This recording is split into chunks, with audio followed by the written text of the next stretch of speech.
What I want to do is, I know some of you have probably done some MFR, maybe a lot of MFR. Some of you may myofascial release, and some of you may be new to myofascial release.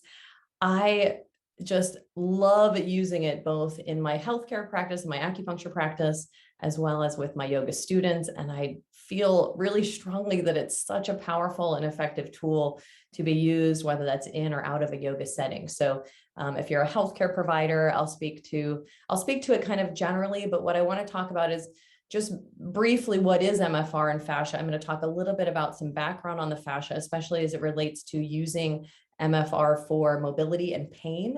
And then I'm going to talk a little bit to using MFR in a class. Now, obviously, there's a lot more information on any one of these topics. So please excuse my brevity, but I'm going to try and make a really clear, big overview. And then if you want more information, we actually have a lot. If you want practices, we have a lot of practices on yoga medicine online now. That's my new platform for those of you who used to practice with me on Glow. So that's where all of the new classes are now. I think we have hundreds. I think we're edging into 1,000 maybe. But we have new classes every week. I put out a couple new ones every week. You've got all sorts of options in there. I mean, every week we have a new MFR class. So you've got that option. We also have an MFR short course, which is really short and succinct on our site. And then we have the full length one, which is the reason for this call, because we're launching our next live one starting in September. So early September, September 1st. So we've got a month-long summer session, intensive for you to go through the whole myofascial release course in a month.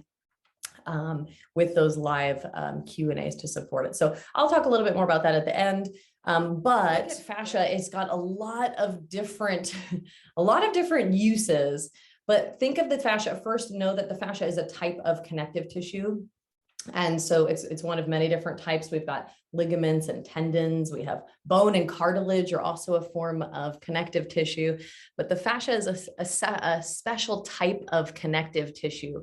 It's often compared to saran wrap or shrink wrap, this deeper layer of fascia as it wraps around and encases every muscle, every bone, every blood vessel, every structure of the body and integrates it, that deeper layer. But then we also have a more superficial layer right under the skin. So if you were to go ahead and grab a hold of the skin on your forearm and just start to move the skin back and forth there, you can feel the skin moving.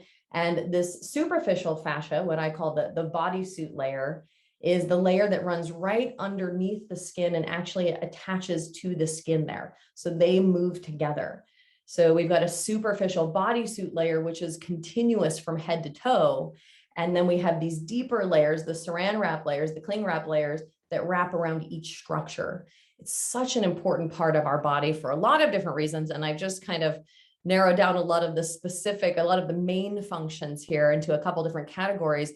As you can imagine, this is a type of connective tissue, so it is connecting all of these things. We know that the fascia wraps around the muscle and then becomes the tendon and then attaches to the bones there. And so we have this interconnected system of different densities of connective tissue, the fascia being that more that layer that's wrapping more around the muscle versus the tendon actually connecting it to the bone.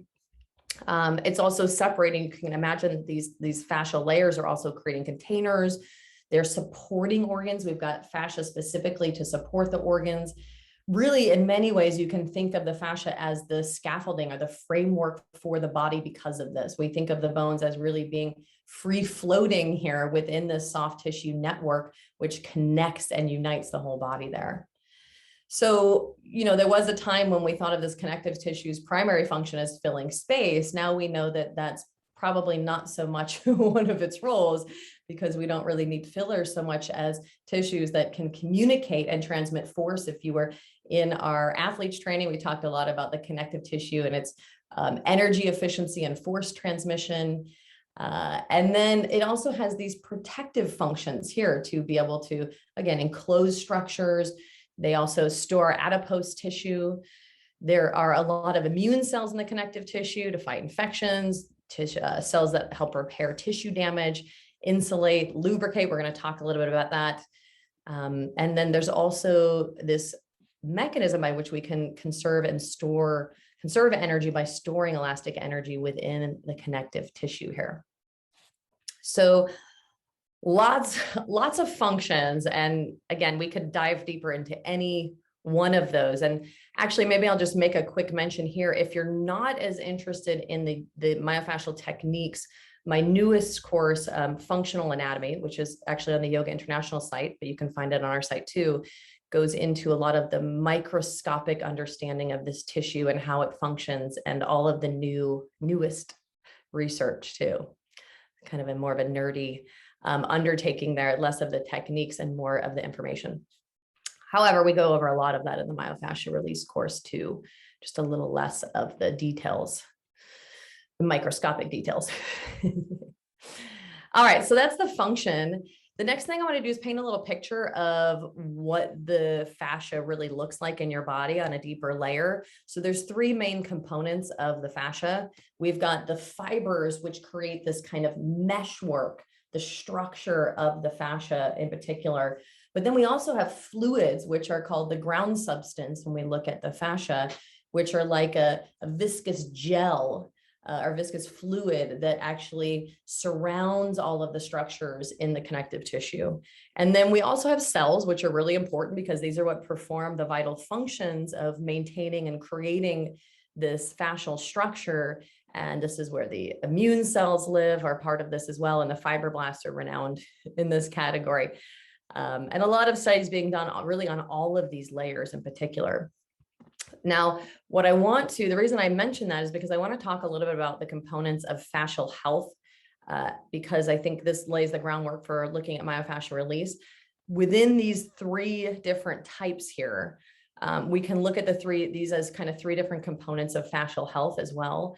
And so when we look at the first one, at the fibers, and primarily what we're talking about here are collagen fibers, we see kind of three main components of the health of the collagen. One is just having enough collagen, the strength of the collagen matrix. Two is the crimp. And you can see here, this is a microscope. Imagine this is your hamstring here. And this is the fascial wave around it. Remember, the fascia is that saran wrap around the hamstring muscle here, you can imagine. And this is a microscope into it, just looking at this wave or the crimp, it's often called, of this fascial matrix. Again, that would be on a microscopic level. And then the organization of the fascia is also really important. So you can see in this one, there's not good organization on the right picture here. There's also not good crimp. And so having this wave-like crimp structure is really important for the health of the fascia. It supplies that initial give and stretch to the fascia as the tissues move and the muscles move through different motions. And so we have these closed packed collagen fibers in this wavy pattern to give it both its strength and flexibility, which I think is a really interesting and unique part of the connective tissues here. So when we look at this fascial organization, these, again, collagen lines, these lines of collagen are lining up along that crimp, along this line of stress. So imagine here's the hamstring. The hamstring is predominantly lengthening in this direction. And so those lines of stress are also orienting the collagen fibers here along those lines of stress. So you can see the lineup of the collagen fibers along that same line versus the right one, which is disorderly or disorganized.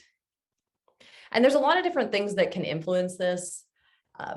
Age, we tend to blame a lot on age, but there is a little bit of a progression. There is some interesting research that's starting to suggest that we can start to recapture some of that with aging through movement and myofascial release, potentially maybe as well. Physical or emotional trauma, scar tissue, obviously you can imagine, will influence this. Overuse, infection, scarring, inflammation. There's a lot of things that can influence this, which also influences its pliability, restrictions, blood flow through here. Hypoxia is lack of oxygen, and pain, which we'll talk about more. So this healthy state of fascia is somewhat relaxed. That we want to have the right amount of tension and tone in these fascial tissues, but a wavy configuration that's orderly and can move without restriction. So another area to look at the components of fascial health is the fluids, and another area that's got a lot of research happening in it. But really what we're going to talk about in a general sense is just the hydration and hyaluronic acid. And, there's a lot of interesting research happening around how that hyaluronic acid is binding that we're still learning more on. So there's more to come there. But I love this picture because it kind of breaks down some of the main reasons why that hydration is so important to the fascia. And I think that hydration is such a key component in myofascial release that is often overlooked. We talk a lot about range of motion. We might talk a lot about scar tissue or trigger points.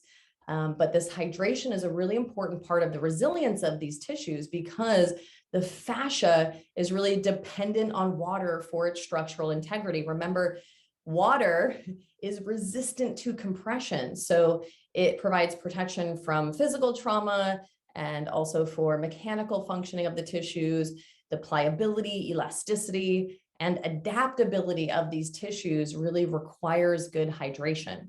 And that doesn't mean just drinking water, but it's really about how your tissues are utilizing that water.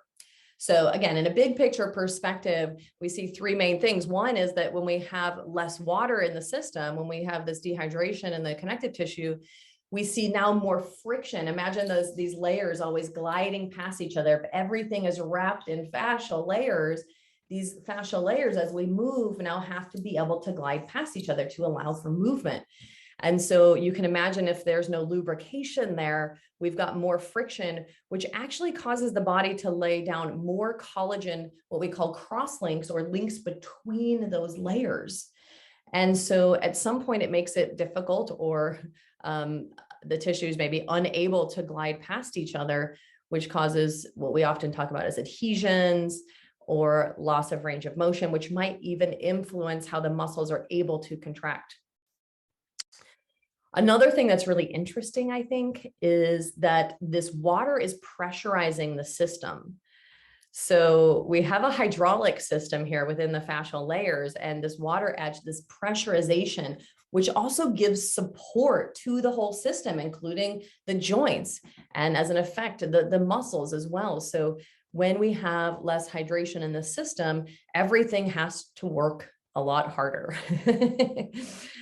And then also you can imagine this fluid system is also a mode of transportation and communication and nerve conduction, also important for tissue healing and is important for biomechanical messengers too. So the hydration of the tissues is important for a lot of different reasons.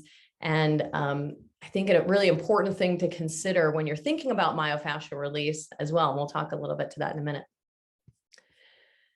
So we've got these three components again. So we talked about fibers and fluids. And then what about the cells? And this is where we start to get into the pain part of it here. When we talk about cells, think about the cells migrating through the connective tissue, communicating. Some of them are creating collagen. Some of them are breaking down collagen and metabolizing it, among many other things. And so the cells are communicating. This is also where we have our nerve innervation as well. And so when we look at the fascia, what's really interesting too, I think, is that we have approximately the newest approximation, and this has changed and actually just gone up over the years as we've been more keyed into this part of the body. The new approximation is that we have about 250 million sensory receptors in our fascia. So in many ways, our richest sensory organ is potentially this fascial layer. So we've got the fascia housing the sensory nerves, which means we have nerves both going through it, maybe to the skin, as well as terminating in it, which means that it's communicating with this layer here. And so you can think of this as an information highway. I love this visual of the fascia being an information highway. And an interesting note here is that it's doing this mainly through mechanotransduction, as well as other ways of communicating, as we talk about in our training more. But mechanotransduction is the conversion of this mechanical stimulus, so this pressure or shearing or any kind of mechanical stimulus to the tissues, compression, stretching. It's converting that mechanical stimulus into electrochemical activity that's influencing our senses, how we feel, our proprioception, which is how we experience our bodies, our awareness of our body in space, our balance.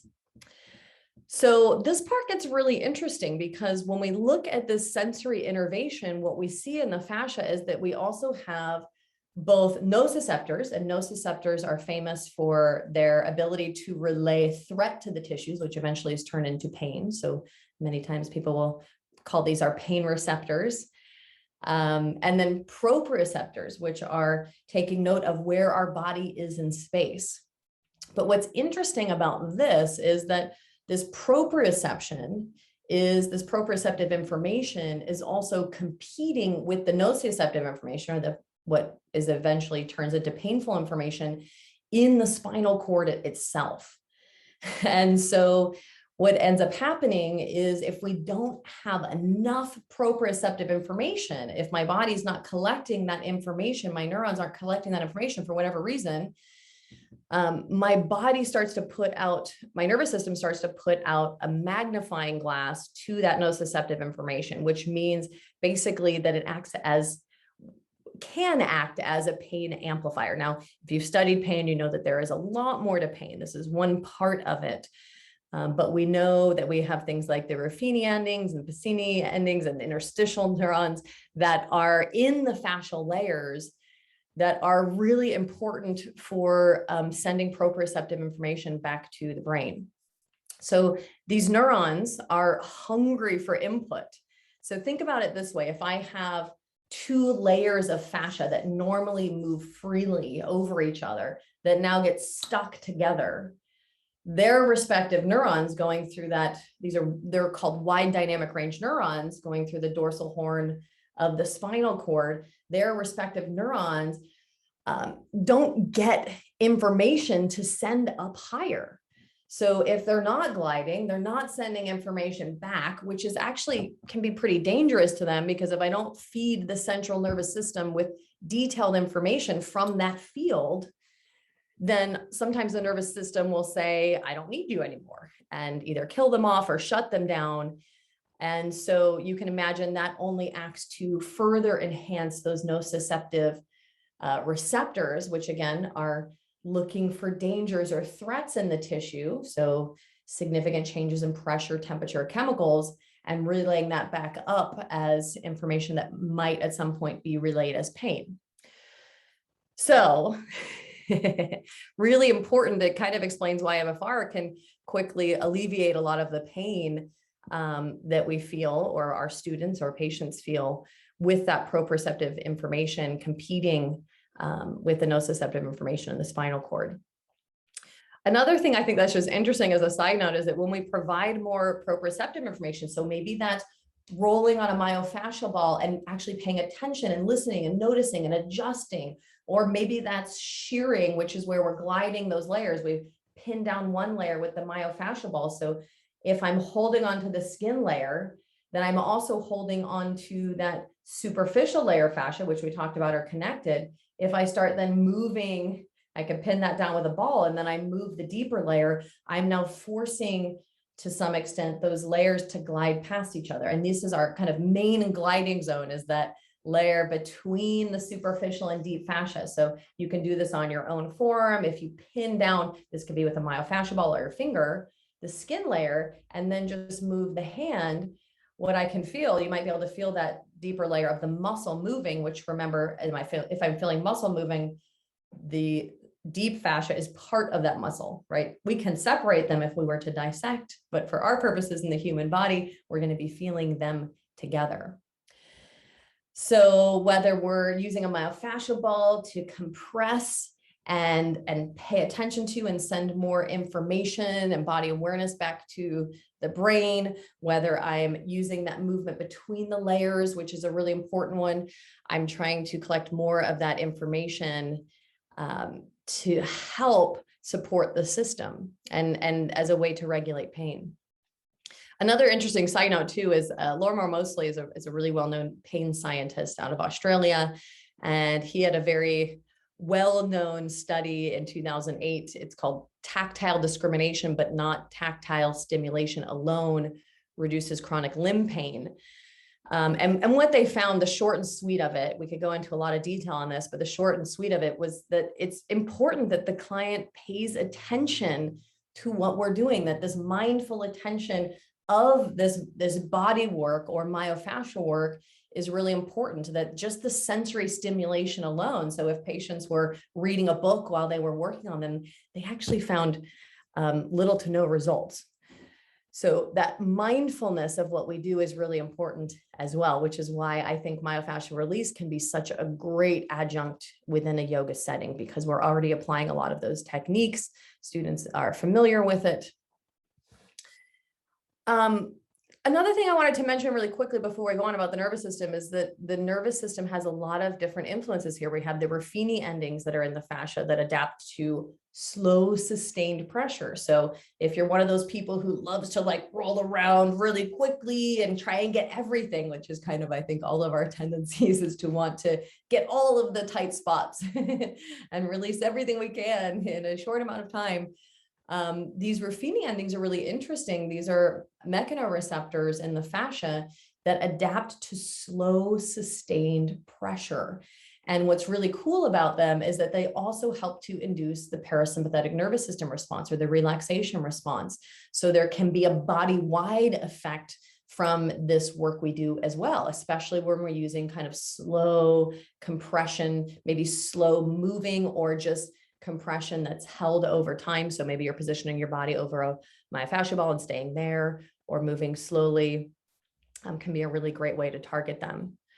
We've got the lumbodorsal fascia, which is interesting because it's also strongly innervated by the sympathetic nerve fibers. So an interesting one to work with there.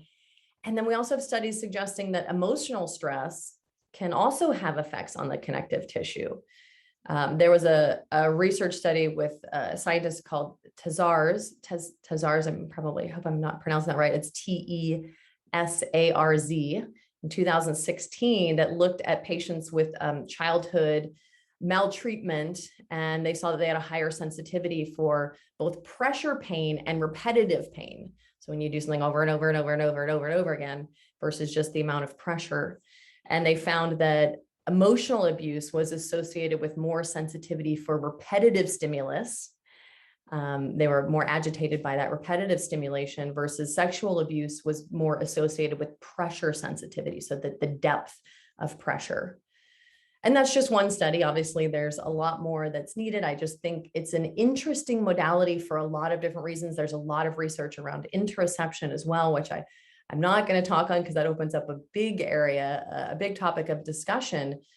But we have a lot of neurological influence here, both to influence the local tissues as well as the body-wide nervous system effect too. One last thing I wanted to mention before we move on is that the fascia can also contract over time, which is really interesting here. And you maybe saw this come out as a big headline many years ago and has kind of our understanding it has broadened since then. But there is this long-term effect. It's not an instantaneous contraction like a muscle, but there is this contraction that can happen over time. So it can also happen, what's interesting here, in a state of chronic sympathetic nervous system activation. So when we have that chronic SNS, there are certain chemicals that are released, TGF-beta being one of the big ones, which triggers the immune system and some of the immune cells. And one of our connective tissue cells called our myofibroblasts, not important to remember if they're not familiar to you, but I'm adding them in there for extra credit if you're interested. These are what are contributing to fascial stiffness. Those immune cells and myofibroblasts are big contributors to that fascial stiffness. There are other things that can contribute to that, like the acidity, the pH of the fascia. Research is suggesting can be a contributing factor, adrenaline.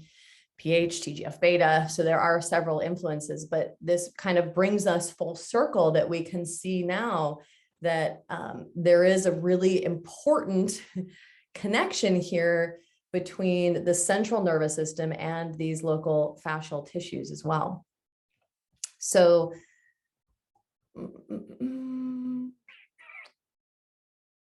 where was that? Yes, all right, we got that. Making sure I cover all my notes for you guys. Squeezing everything in. This brings it full circle. So we've talked a bit about pain, and we've talked a bit about what is myofascial release. Basically, what is fascia? What are its functions? How do we keep it healthy? And then we talked a little bit about pain in the fascial tissues and the nervous system implications with the fascia. But the other thing I wanted to mention is that it can also be really helpful for mobility. In fact, let me go back before we get there because that's going to distract you. There's a lot of really good research on mobility. I'll give you me instead. On MFR, myofascial release techniques for mobility. It's pretty well demonstrated in the research, and I'm sure that you've probably experienced it as well. I know I have with myself and many of my patients and my students. It's one of the effects that comes really quickly after we do it. So a lot of times I'll be using this in our orthopedic modules if there are limitations in range of motion, and then I do the myofascial release to that specific area, you can test the range of motion afterwards and usually see a difference. So, you know, the effects on mobility, I think, are easier to wrap your head around.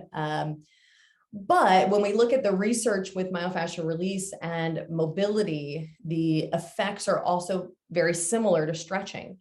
The benefit of using myofascial release is that the research suggests that we also have a reduction of DOMS, or delayed onset muscle soreness. So for athletes, when there's soreness, it can be important, as well as it doesn't have the negative implications on performance that stretching can have, which is why we don't do static stretching before we go out to a sport or training or competition kind of setting. Remember that the performance deficits, if you're familiar with this research, are pretty small. So they're mostly only applicable for very high level athletes. But the great thing about MFR is that it doesn't impact performance in a negative way. It doesn't impede performance, and it helps with muscle soreness as well as mobility. So those are some of the pros and cons. Part of this is due to the hydration of those tissues. I mentioned that the hydration is really important for the gliding of the tissues, which is what allows for a range of motion, and the kind of shearing of the tissues. And then we also see probably some of that mobility coming from the neurologic responses too, the neurologic regulations through those mechanoreceptors we talked about, and the nociceptors. So my ability both to regulate tension in the tissues as well as stretch tolerance, my ability to relax into some of those stretches and tolerate stretch there. So really good research, widely available. You can find a lot of different studies on MFR and mobility, and I think a lot easier to wrap your head around than all of the details of the nervous system and pain. So let me switch back here so you can see that again.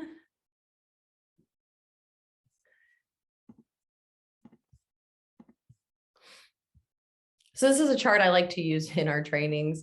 We use it in a few of our trainings as a way to just understand this injury cycle, which is helpful here, because what happens is when we look at the tissues in a very general sense, if we have some sort of injury, again, you could call this many different types of injuries, but for our purposes here, we'll call this a tear or a crush or some sort of injury to the tissues. We have an inflammatory cascade, which is really important acutely to help heal and repair the tissues. But at some point, if that injury or damage to the tissues was significant enough, my body's also now laying down collagen fibers, weaker collagen fibers, not quite as strong of a type of collagen that we'd see in other parts of the body, but a weaker type of collagen is laid down to help re-knit that fascial matrix as like a band-aid to the tissues. Now, what ends up happening here a lot of times is that can become excessive and create what we call fibrosis, or too much of that, an accumulation of that fibrous tissue.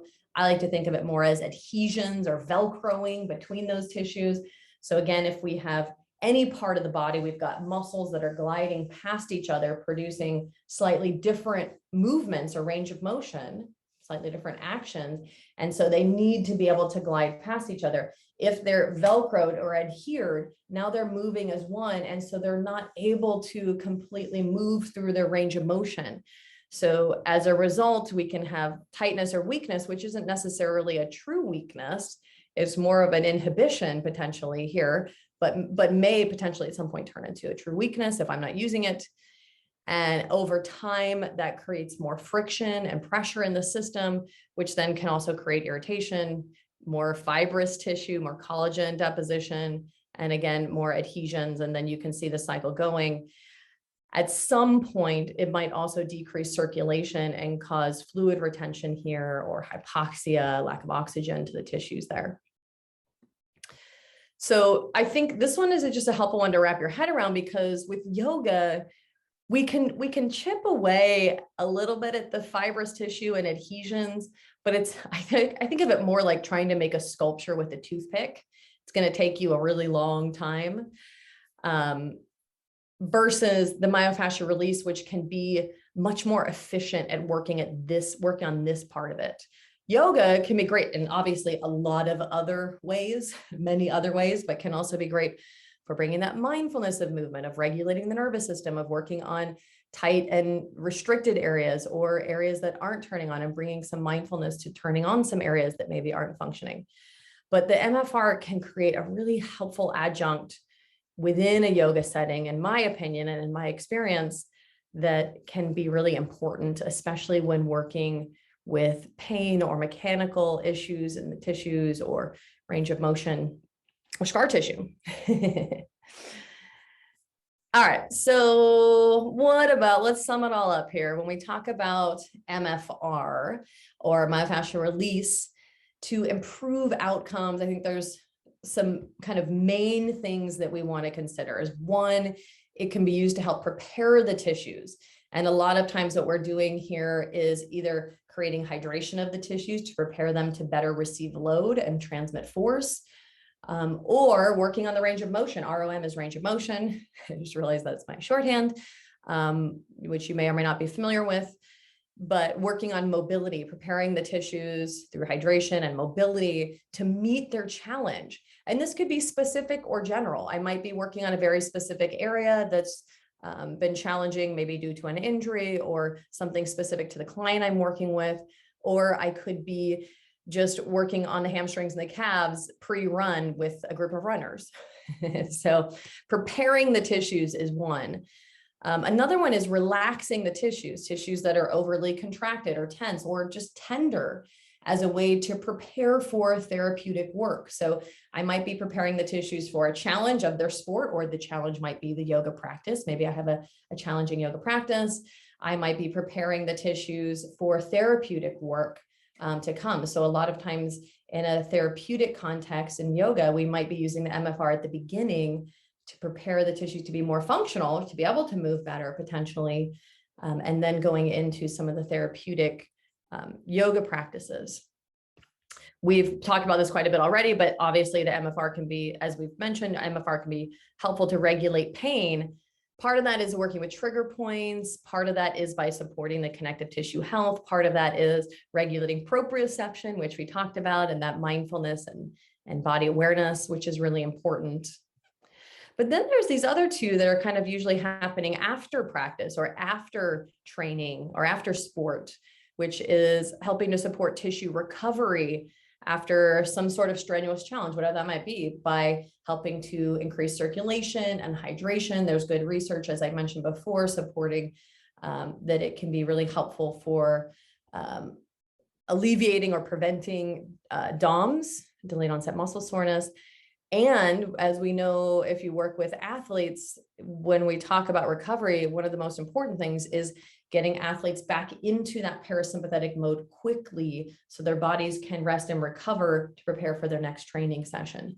So by not only creating circulation and hydration, but also bringing back this parasympathetic response. So maybe you already remember one of the things I talked about. One of the ways to do that, we said, was that slow, sustained pressure to target those Ruffini endings as a way to create more of that parasympathetic. Now, don't get too in your head about this, because a lot of this you feel. If you've done myofascial release before, you know that when you slow down and you take some time in a spot, it does tend to be more relaxing than just, rolling back and forth over your IT band.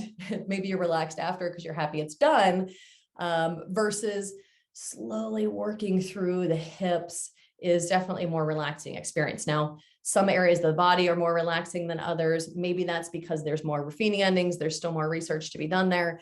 Mapping out all of the receptors in specific fascial tissues.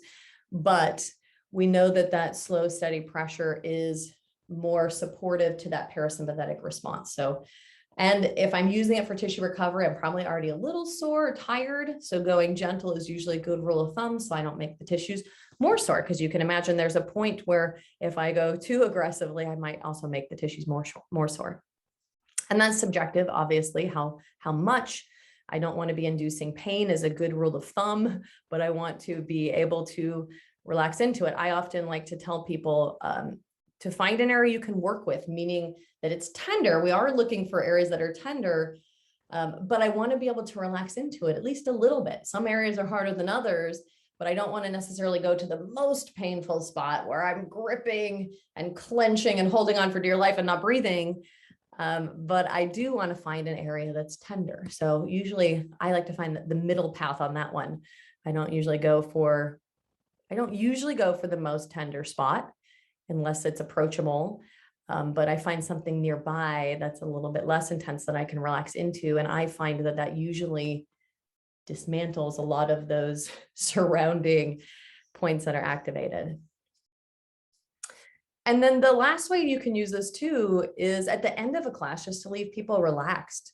So, MFR can be used in a lot of different ways. If I want to prepare for something hard to come, if I want to help increase range of motion for challenges to come, I'm probably going to use it at the beginning of class.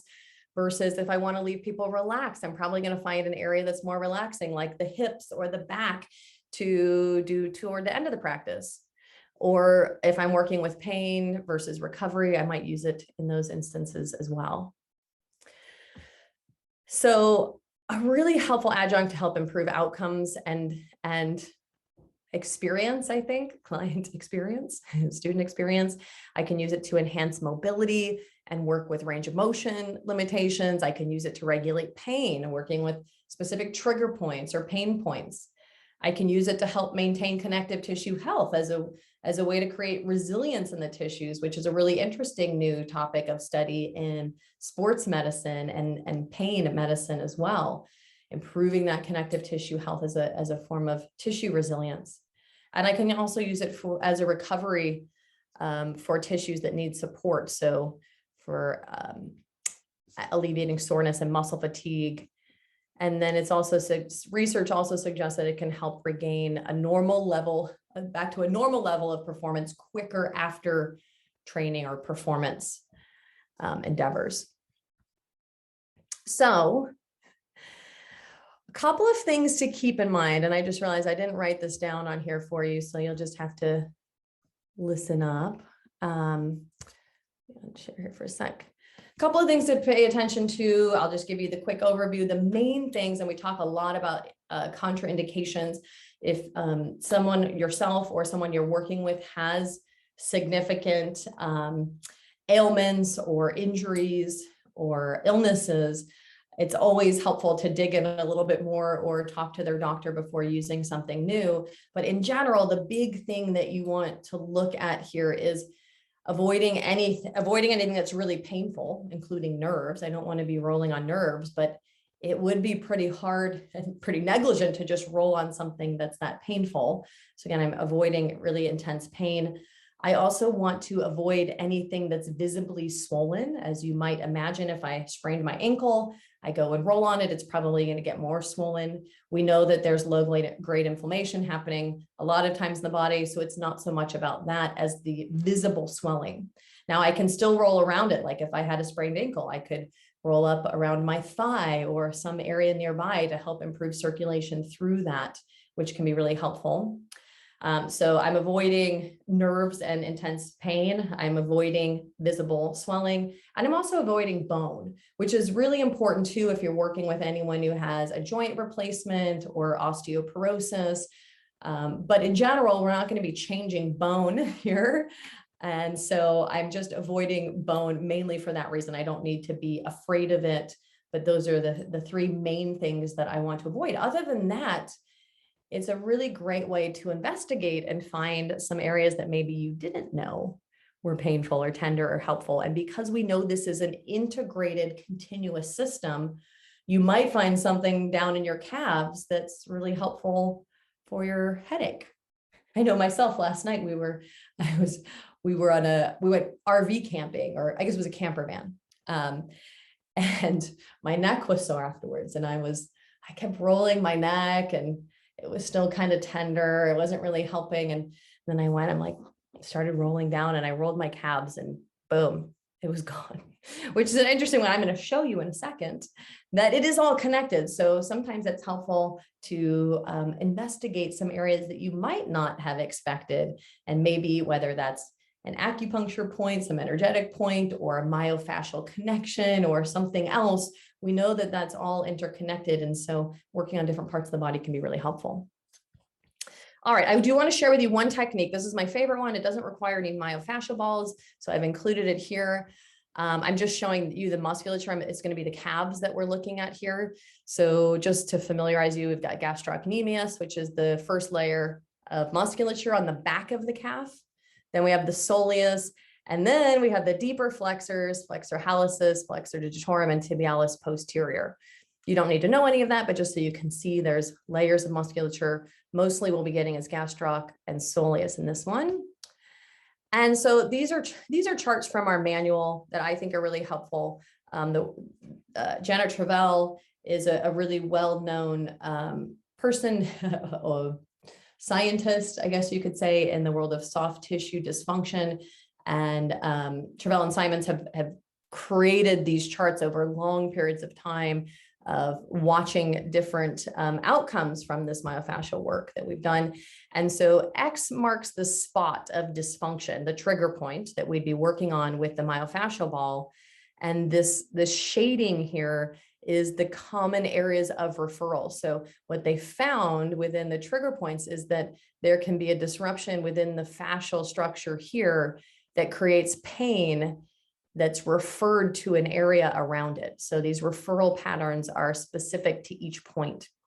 So the reason I love these is because it helps you kind of decode a little bit of that dysfunction. So you can see, like if someone had plantar fasciitis here on the sole of the foot, working with this upper point in gastrocnemius can be really helpful. And notice how close this is to the crease of the back of the knee. It's pretty high on, here's the big toe, so high on the medial part of the calf. And often an area we'll miss, we tend to go for this big bulky part right here. Okay, here's another one that's really high, which is harder to get to, which is more local. There's another one on the lateral side that again is more local, another one there that's more local. So the local ones are more predictable, right? You're rolling around there, you can assume that it's probably going to help there, but these are more interesting. Soleus as well. Look at this, really close to where the Achilles starts to form, the Achilles tendon. You can imagine is probably helpful for that whole chain if you're familiar with the work of Tom Myers and the anatomy trains. But also as it relates to these trigger points, it refers into the heel. So heel pain, Achilles tendon pain.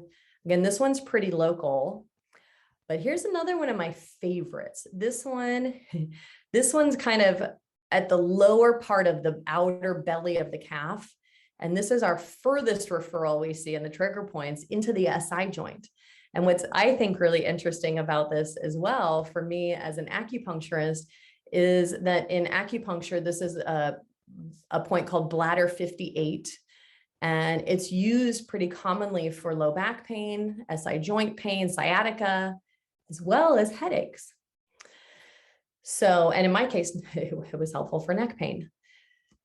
So these can be just helpful to decode, I think, and understand some of this. The reason tissues dysfunction, the reason for pain can be broad, but to be able to explore and feel right away. Again, usually the effects of these are felt right away. So in my experience, for most people, either the intensity of their pain goes down as they work with it more, or the pain that they're experiencing potentially goes away and then comes back. So the length of time that it lasts gets longer over time as I continue to work with the tissues.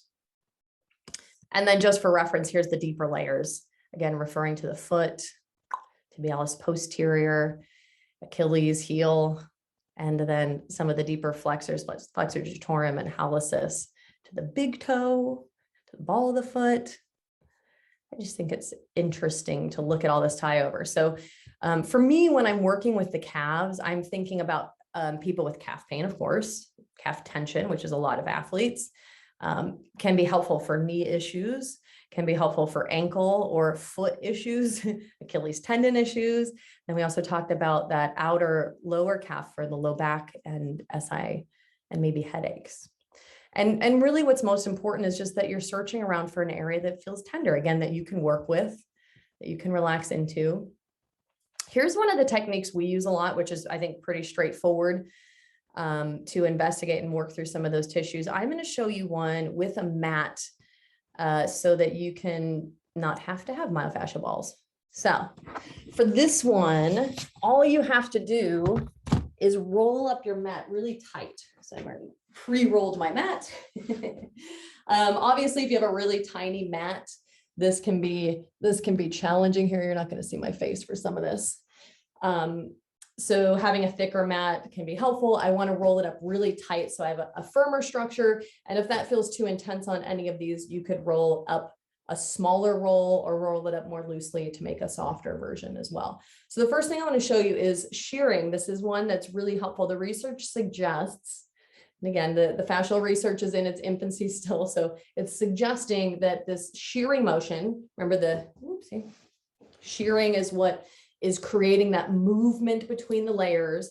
It's one of the better ways to hydrate the connective tissues. So what you'll see in this technique is that it is fairly approachable. It's not the typical dig in, get more, get deep, but it's very specific to helping to create that gliding, which I found. I know when I worked at the Nike headquarters for a long time, I had a lot of athletes coming in who loved to like grind in there and get in there deep, who were really surprised at how much more helpful it was when they were really specific to creating this movement between the layers rather than just beating up the tissues there. So we want to help the tissues do what they do best. And they do it really well when they're healthy and resilient and hydrated. So with this one, all I want to do is I'm gonna get my skin on it, which is usually better. And this mat is really nice because it's a little tacky, which means my skin's going to stick to it. And I'll show you this in a second. But what I'm going to do here is set my calves on top of it. And I'm really trying to relax and really rest the weight of my legs on that roll there. So I'm not holding it up, but really let them be heavy. And then I'm dragging the skin. So rather than gliding my skin on top of the roll, I'm trying to let the roll grab my skin, and I'm making little figure eights in and out with my feet here. I'll show you here. So I've got the weight of my leg, let's see there, and then resting on the roll, and I'm rolling my feet in and out. I'm not gliding over the roll. Can you see how my skin's moving on top of the roll? But I'm letting my skin grab the roll by letting my shins be heavy on that roll, and I'm just going in and out. So I am turning my feet in and out a little bit there, but mostly it's my legs going in and out.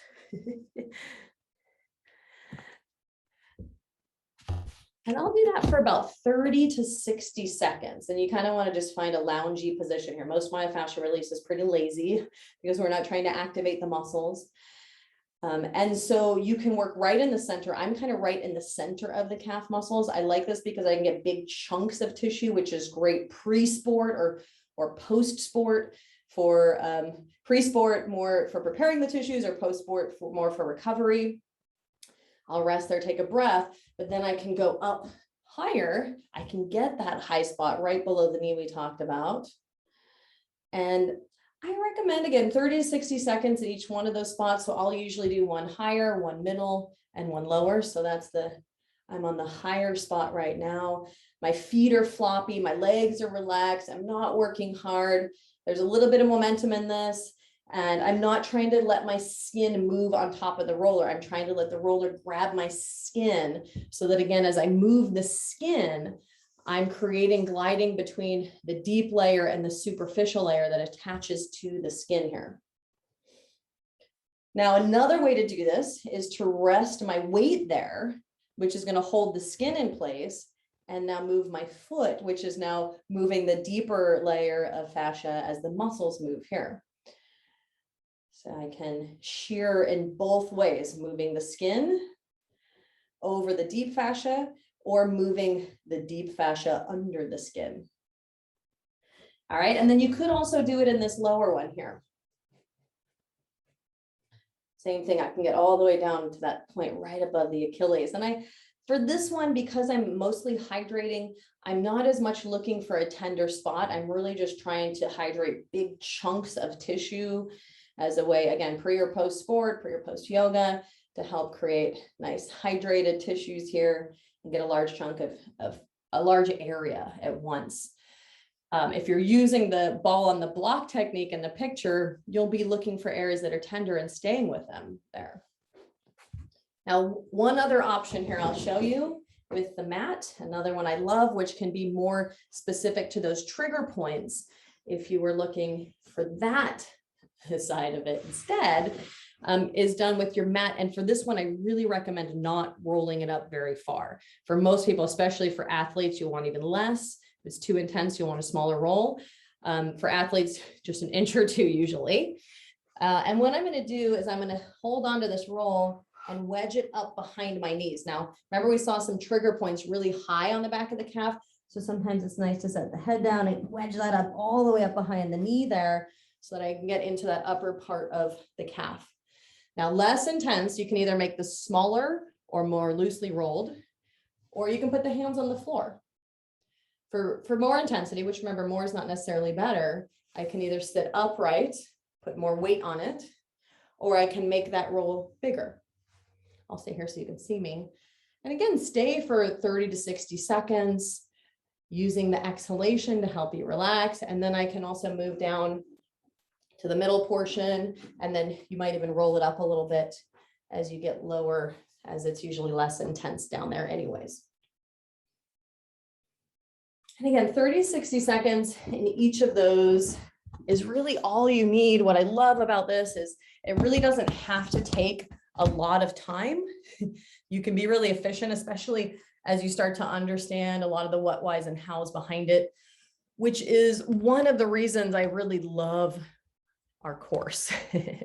Instead of just giving you the techniques, what we do is really teach you to understand the fascia, how it functions, what it works. And I've given you a really simplistic big picture view of that, but we go into a lot of the cellular details of how the fascia functions and operates, how to keep it healthy.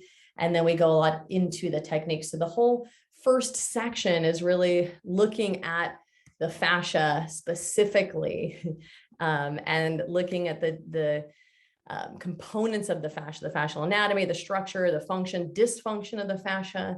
And then the second one, we look at myofascial release research, as far as what we know up to this point, because there's still a lot to learn. And we talk a lot about techniques and contraindications and cautions, really the what, why, and how behind it. So those whole first two sections out of 6 are really looking at the what, why, and how behind it so that you are prepared to work with the individual in front of you.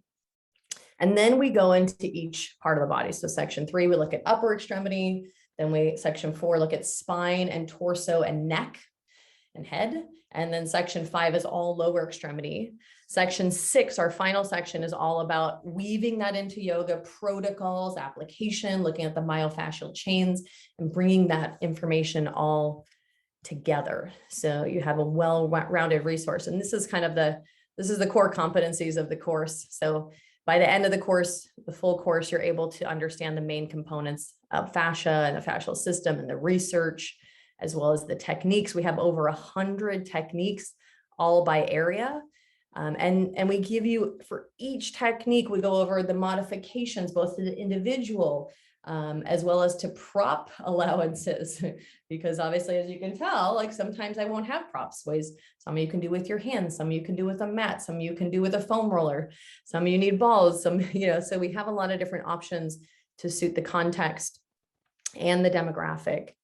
And then how to weave it into yoga classes or other therapeutic modalities, using it one-on-one or using it within a group class, and giving you enough information that you can really educate your community, whether that's in classes or workshops or trainings.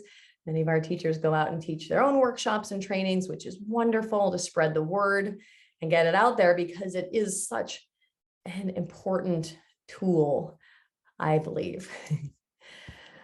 So we have, for each section, one other thing I wanted to mention was that we have an asana practice, as well as incorporating MFR into it. So you kind of see how it incorporates. We also have a lot of lectures, of course, and then little mini sections to bring it to life, mini sessions for you to do on a regular basis so you can feel it in your own body, because the practices are really what bring it to life for you. But there's a lot of information too. The great thing about doing it online is that you can come back to it. Which is really cool. Now that it's online, you can go back to those videos if you've kind of forgotten one of the protocols or want to look back to it, and homework to help you integrate it. Katie asked, are the lectures for the teacher training live or recorded? They're recorded. Can you walk us through the course formats? You know what I can do even better? I just thought of this. I can actually take you to the page so you can see it and walk you through it. Let's see, screen share. Okay, so this is yogamedicine.com. So once you've purchased the course, are you sharing the right one with you? I think I was.